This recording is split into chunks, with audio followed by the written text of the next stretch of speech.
रायगड लोकसभेमध्ये यंदा सुनील तटकरे विरुद्ध आनंद गीते अशी कडवी लढत होईल। मागच्या वेळेस तटकरे यांनी आनंद गीते यांच्यावर विजय प्राप्त केला होता। त्याआधी 2014ला आनंद गीते अवघ्या 2000 मतांनी सुनील तटकरे यांच्यावर विजय प्राप्त केला होता।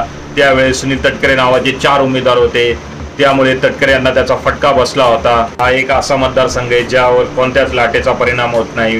पूर्वी इंदिरा गांधीची लाट होती, मोदी लाट होती, त्यावेळेसही विरोधातलेच उमेदवार निवडून आलेले आहेत। इथले प्रामुख्याने मुद्दे स्थलांतर आहे, बेरोजगारीमुळे मुंबई ठाणे या दिशेने लोक स्थलांतर होतात। तरी मुद्दे जसे की टुरिझम डेव्हलपमेंट प्रॉपरली झाली नाही। या मतदारसंघामधील जातीय समीकरण पाहिलं तर कुणबी मराठा लोकसंख्या जास्त आहे आणि दोन्ही उमेदवार त्याच समाजातून येतात। तसंच मुस्लिम मतदारही खूप जास्त प्रमाणात आहे आणि त्यांचं मतदान हे निर्णायक ठरेल आणि त्याचा फटका यावेळी सुनील तटकरे यांना बसू शकतं, कारण ते भाजपच्या आघाडीमधून लढत आहेत। अटीतटीची लढत कोण जिंकेल हे सांगणं कठीण आहे, पण आनंद गीते यांचे चान्सेस जिंकण्याचे थोडे जास्त आहे।